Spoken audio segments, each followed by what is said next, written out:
una campera con una capucha. En la capucha, en las solapas y en los bolsillos hay nanopartículas de paladio. Ustedes saben que el paladio tiene características de controlar los contaminantes atmosféricos, de tal forma que cada vez que uno se pone las manos en el bolsillo, se pone la solapa así, está tocando los contaminantes, y si está cubierto con nanopartículas, si las fibras de algodón están cubiertas con esas nanopartículas automáticamente eliminan esos contaminantes. En el caso del cuerpo de la chaqueta, las nanopartículas las que se utilizan en las fibras son nanopartículas de plata. Lo que se hace es el algodón se lo sumerge en un líquido que contiene nanopartículas de plata, y cada fibra se empieza a impregnar con nanopartículas que quedan adheridas después de un proceso de pasarle a una especie de plástico, de polimerización, digamos. Los fabricantes dicen que, por supuesto, esto dura varios lavados, y la parte complicada es tratar de que esas nanopartículas queden en forma permanente y no que se vayan la primera vez que lo llevemos a la tintorería. Sin embargo, esto está bastante avanzado. De hecho, esto está sacado de un desfile donde un diseñador de moda se unió a un instituto que está generando todo este tipo de vestimenta. Una de las características de las nanopartículas es que al adherirse a la superficie de la tela, genera un efecto que se llama efecto de hoja de loto, donde esa hoja, cada vez que hay una gotita de lluvia, parece que la gota no moja, sino que se resbala y se cae. Entonces, lo que está ocurriendo en este caso es que esas nanopartículas, que en este caso son nanopartículas que tienen una cobertura de silicio, quedan adheridas a las pequeñas protuberancias, a los pelitos del algodón de la tela, y hace que las pequeñas gotas de agua no sean absorbidas, sino que vayan deslizando a través de la tela. No solamente hace que la tela no se moje, no solamente la impermeabiliza, sino que además le barre la suciedad. Otra vez, dicen que dura unos cuantos lavados porque, por supuesto, estas nanopartículas no están tan adheridas como para que un lavado no las quite, pero están trabajando en hacer que esto sea permanente. Fíjense lo que sí se ha logrado. Cada fibra se le hace un tratamiento de nanopartículas, se la adhiere con un polímero, que es una especie de plástico que la recubre, y entonces se generan telas donde, si uno le vuelca, por ejemplo, un pedacito de coca, un poco de coca o un poco de jugo de soja, si la tela está tratada, la gotita queda ahí. Si la tela no está tratada, ocurre lo que nos pasa siempre: se nos pone una mano y se dice, no, me tengo que lavar. Fíjense, es impresionante la diferencia que hay entre estos dos casos. En esos dos casos, aquí la gota quedó cerradita, digamos, pareciera que no está mojando la tela, y acá no solamente la mojó, sino que se desparramó a otro lado. Bueno, este es el grupo de plasmónicas que trabaja en nuestro centro. Lucía, Fabián, Jessica, una chica que se doctoró hace poco, Fabián, un ingeniero que se doctoró un año antes, y estos dos chicos, Joaquín y David, becarios que están haciendo su tesis doctoral con nosotros. Y se terminó, y si quieren hacer alguna pregunta, bienvenidos.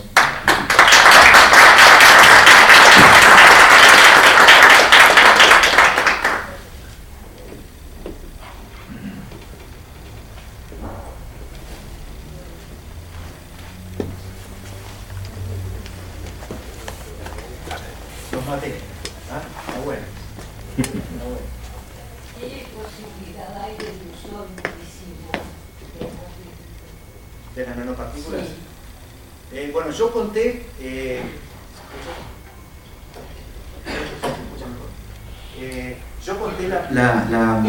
digamos, las aplicaciones en oncología, que es lo que está más caliente en este momento.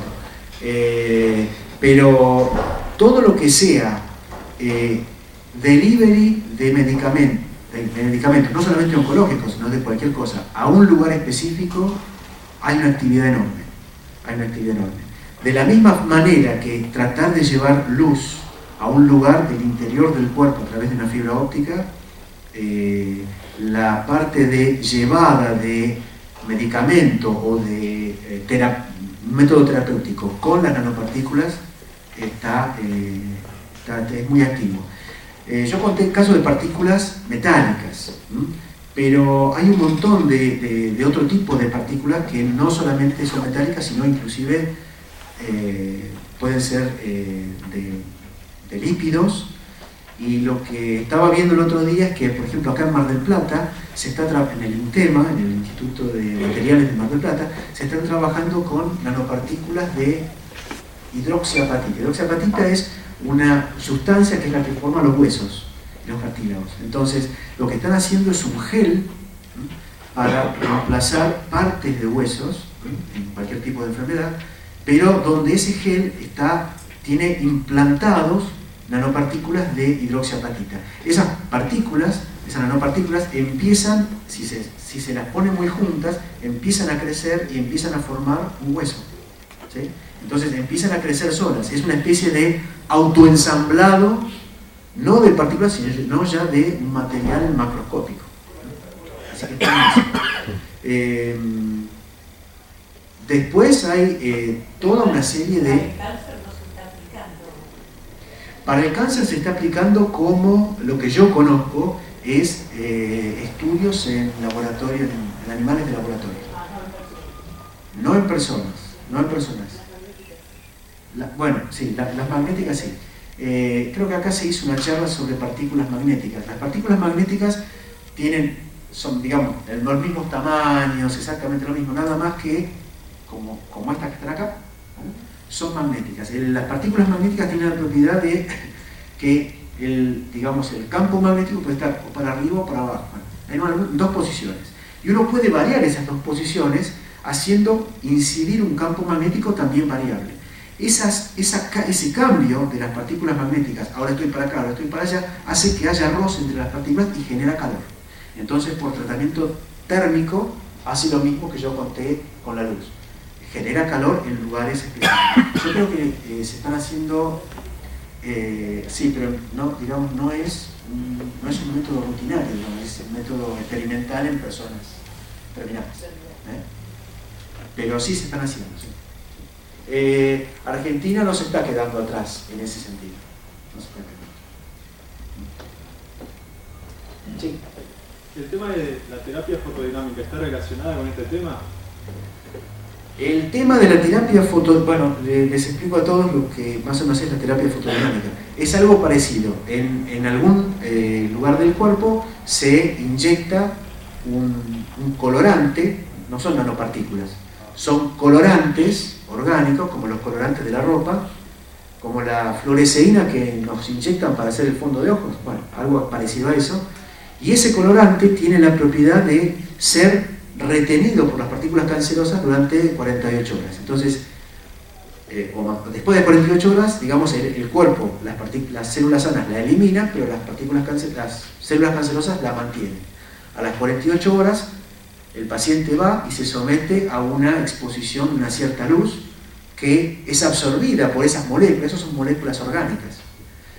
Y esa molécula, otra vez, explota, se calienta y destruye la célula. El principio es el mismo, pero no son partículas, son moléculas. ¿Se entiende la diferencia? ¿Y qué ventajas tendrían las nanopartículas con respecto a esas?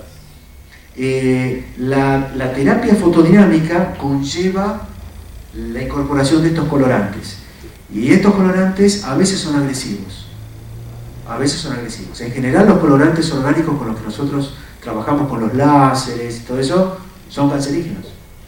No tenés que tocar, digamos, a la larga, no es que te los vas a tomar, pero si los manipulás y te manchás la mano una vez, 2 veces, 3 veces, un año, estás así, bueno, hay una cierta correlación. Entonces, una vez que te lo inyecten no va a pasar nada, pero siempre es agresivo. Es lo mismo que los métodos radiactivos. En el método reactivo es exactamente lo mismo. En el método reactivo se inyecta un material radioactivo que queda específicamente localizado en alguna de estas células malignas respecto de las otras. Las células comunes lo eliminan, la célula maligna lo mantiene. Entonces lo que hace ahí el mismo material es emitir radiación y matar la célula, pero también te mata las vecinas. Y nadie quiere tener unas partículas radiactivas adentro. Entonces siempre se ha tratado de llevar toda la parte de radiactividad y de terapia fotodinámica para casos extremos. Y las nanopartículas no tienen esa propiedad, no son tan invasivas, no son tan agresivas, gracias, no me salió la palabra, no son tan agresivas. Las partículas de hecho, las partículas de plata, ya te digo, en algún momento en el lejano oeste estadounidense se generaban partículas, soluciones coloidales de plata, y había un tipo que iba vendiendo en carreta para que te sientas mejor y qué sé yo, y te vendía un frasco así, y se tomaban, de hecho se tomaban, y se toman soluciones coloidales de oro también, ¿no? Digamos, no es un veneno que te morís al toque, pero digamos, siempre hay que tener un cierto cuidado. De hecho, ahora que esto está saliendo más a la luz y reemplazando a las otras terapias, ahora se están empezando a estudiar las consecuencias a largo plazo, ¿no?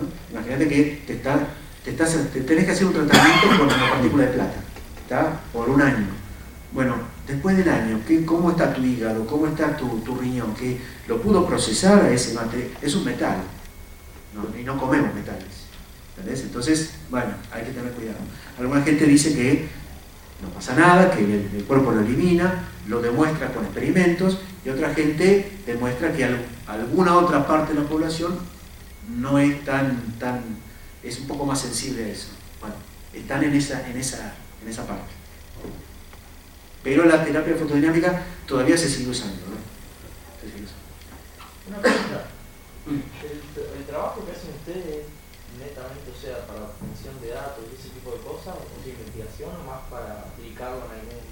Mira, el trabajo que hacemos nosotros es la de generar partículas con el método de ablación y en principio tiene como objetivo futuro tratar de generar partículas para alguno de estos procedimientos que yo conté recién.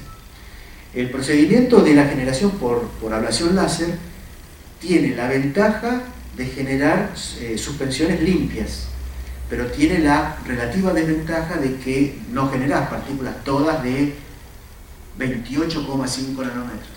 Generás una cierta población de partículas. Entonces, lo que estamos trabajando es tratar de ver cómo podemos, cuáles son los parámetros que te generan una población de partículas de tamaño conocido y poco disperso. ¿Se entiende? La otra ventaja que tiene el sistema de ablación láser es que vos puedes hacer nanopartículas de lo que quieras. ¿Sí? Mientras vos tengas un blanco de algo, le haces incidir el láser y en algún momento se te va a formar una nanopartícula.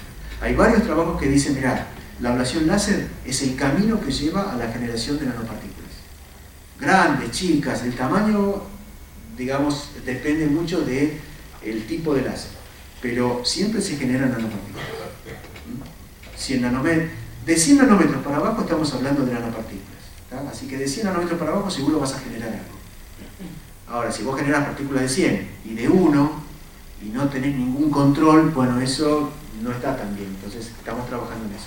En principio nuestro trabajo es de investigación básica, pero aplicada a la futura utilización de esas partículas en alguno de estos sistemas. Incorporarla a geles, incorporarla a polímeros o a distintos cuerpos. ¿Alguna otra pregunta, perdón?